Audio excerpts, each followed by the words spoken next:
Hello, everybody. My name is Valeria Ortiz, and my culture and presentation will be on Vietnam. Presentation content includes introduction to the culture, history, flags, language, Vietnamese, religion, Buddhism, holiday celebrations, traditional clothing, foods, conclusion, and resources. Starting off with introduction of the culture. Vietnam is a country that lays in the southeast side of Asia. It has been through many wars and has been conquered many times. Vietnam is a resilient country that has fought back many times to gain their own independence. They are known to be kind people who will welcome you in their country and embrace you. It has a long and rich history of different wars, religions, and history and holidays. So moving on to history. History, starting with the Vang Lang. The first state in Vietnam, Vang Lang, dates back to the 7th century BC.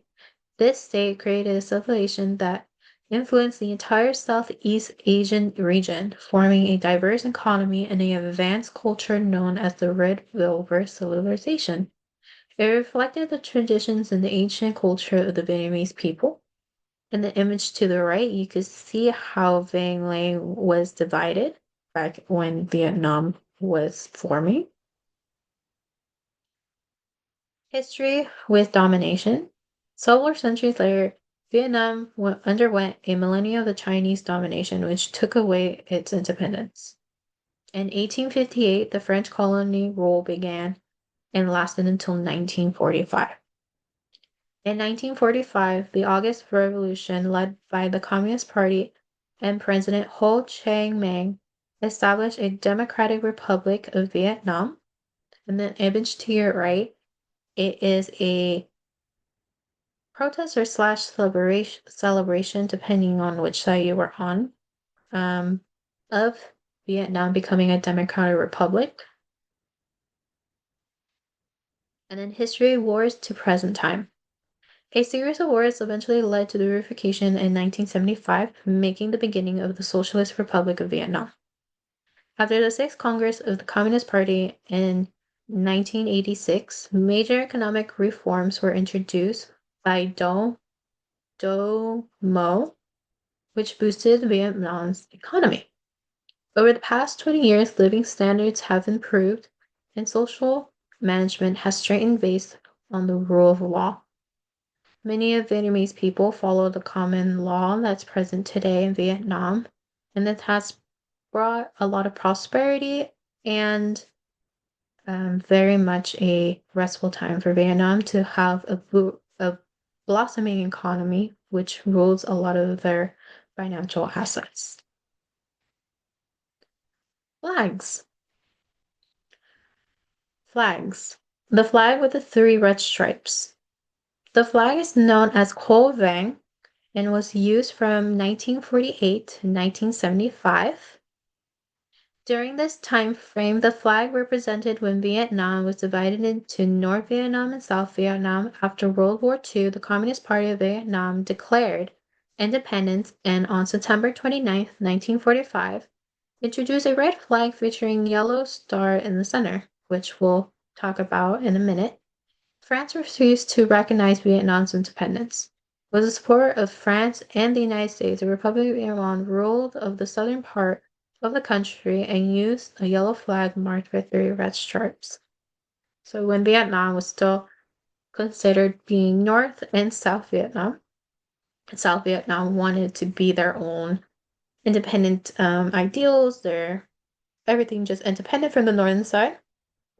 So they decided to create their own flag, which is the flag here that you can see on the right, which is the yellow flag with three red stripes in the middle. Flag, the star.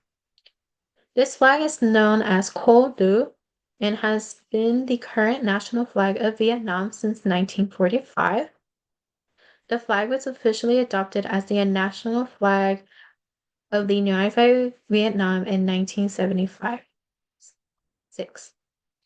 This flag was made during Vietnam's independence movement and wanted to show the country's courage and sacrifice. The yellow five-point star symbolizes the nation's struggle and unity. So in So this is the traditional flag. I feel like a lot of people already know. Is the flag of Vietnam till this day, the red flag with the yellow star. And when they were trying to develop a new flag for themselves, they wanted to show that they are their own people. They went through a hard, long history. So the star was their best choice into showing that they are a unified country. So language, the top slash native language in Vietnam is Vietnamese. Vietnamese belongs to the Viet Muong sub-branch of the Vedic branch of the Mon Khmer family.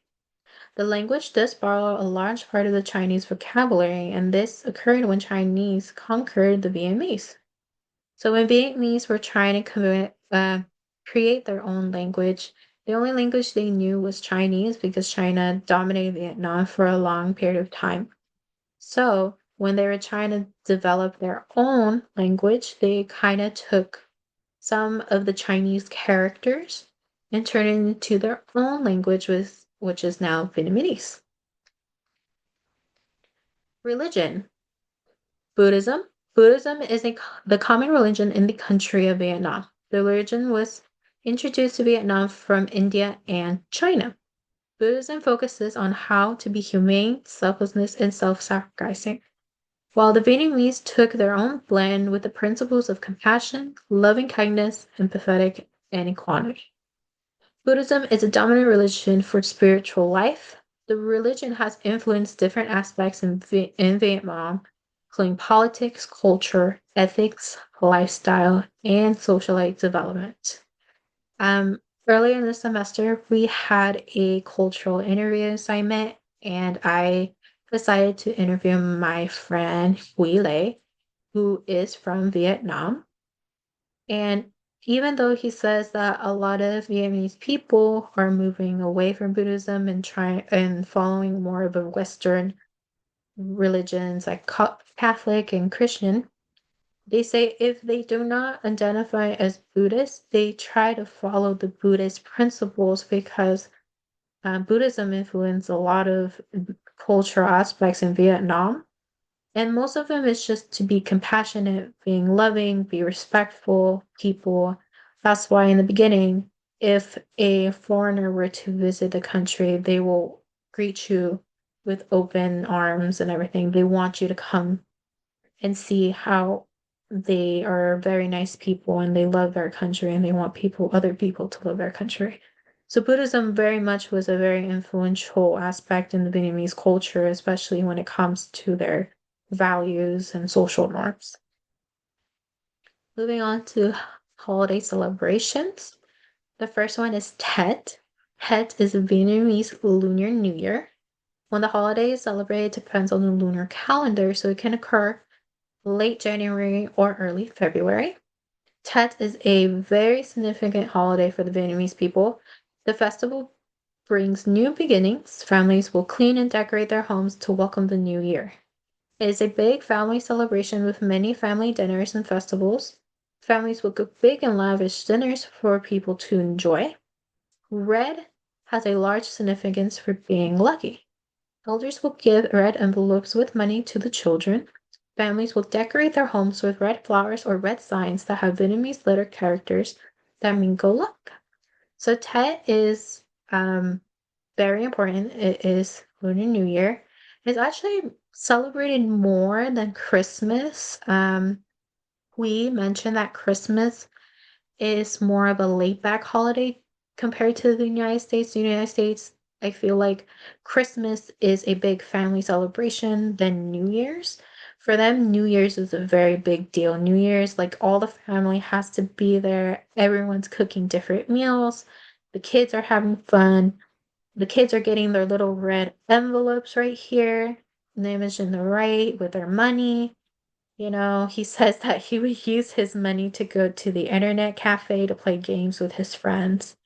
But yeah, a lot of the homes, you'll see everyone cleaning their homes, so it'll be new to welcome the new year, to bring in good luck. Everyone's decorating with red banners. Right over here, you see my cursor with Vietnamese phrases that will either mean good luck or welcoming the new year. The following holiday is called Reunification Day. Reunification Day is celebrated on April 30th, and the meaning behind the holiday, it celebrates the end of the Vietnam War. The northern and southern side of Vietnam were at war, and the northern side captured Saigon from the south side. This caused the south of Vietnam to surrender the capital. Reunification Day signifies the end of the conflict of the side and embraces the country's liberation from the south. The Vietnamese people will be waving flags around and celebrate the day by taking the day off work. Based on my research, this is similar to like 4th of July here in the States. And it very much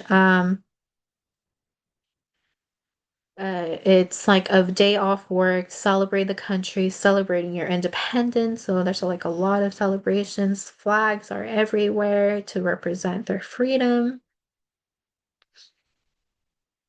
Moving on to traditional clothing. Ude, Ade. I apologize if I cannot pronounce this. Men and women share a similar look with a tunic and pants that is called an ude, and it can be made with silk. It also includes a matching fabric headpiece. Ude can be seen worn during Tet, which is the Lunar New Year. It can be seen worn during weddings and celebrations as well. So here are some examples of what an ude is. It's basically like a long sleeve shirt that goes longer than a traditional t-shirt or long sleeves. And then pants. The woman over here is wearing like the matching fabric headpiece I was mentioning, and it is said to be commonly worn during weddings or big important celebrations. This is like their traditional clothing, similar to like if you go to a wedding, you'll wear your suit and tie, right? Women will wear their long dresses. This is similar to them, but in their form of traditional clothing. Another traditional clothing will be the ababa. Commonly in the South, women will wear this. It is a blouse that is scooped in the neck area and buttons down. It is a loose and colorless blouse that shows a modern look. It could be paired with silk pants and a hat. So this is a common shirt that women will wear, similar to a blouse here in the States. It's a scoop neck, button down, very flowy. Could be long sleeves, and you could style however you want. It could be used as formal wear or casual wear. So moving on to foods. Pho, a classic hot noodle soup. It is a clear broth that is usually cooked with oxtail and different spices. The broth is boiled for hours and it gets its flavor. It can include different types of toppings like beef, chicken, meatballs, bean sprouts, Thai basil, limes, onions, and jalapenos. So pho, I feel like a lot of people know pho or has recognized what pho is. Um, it's a common noodle soup eaten during winter. As like I mentioned, it's a broth that's cooked for hours using oxtail or different types of beef or chicken as well, or chicken bones, I mean. And when it's ready, when it's clear, it's served with noodles, and then you can put a different array of toppings. The common one is like beef brisket with bean sprouts, jalapenos and cilantro, and Thai basil and lemon lime. Some people will like to add hot sauce in it or hoisin sauce, however you prefer. And then we have a ban hee. Banh can be described as a savory crepe or pancake. It is made out of rice batter. It can be filled with different savory items like meats and vegetables. So we kind of describe this as a eggless omelet. So it kind of looks like an omelet right here towards the right, but it's not made with eggs. It's made out of batter with rice. And then they'll make the batter, put it on a pan similar to a crepe. You'll move it around when it's flat. And then you can put your fillings in, and then you fold it, and then you'll have a bun. I think that's called. And It's like a common kind of like street food in Vietnam, has told me. But it could be filled with different meats, different vegetables, really depends on whatever you like. So, conclusion. Vietnam is a country that has a long history of fighting and defending themselves. They embrace their harsh past and carry it with honor. They have a rich culture that includes to be kind and embrace the respect that people should have. Their holidays reflect the honor and pride that they have for their culture and like to share it with others. Amazing sounding foods that can bring families together for celebrations. Also following a religion that lets them to express themselves to be good human beings. And that is the end of my presentation. Thank you, everyone.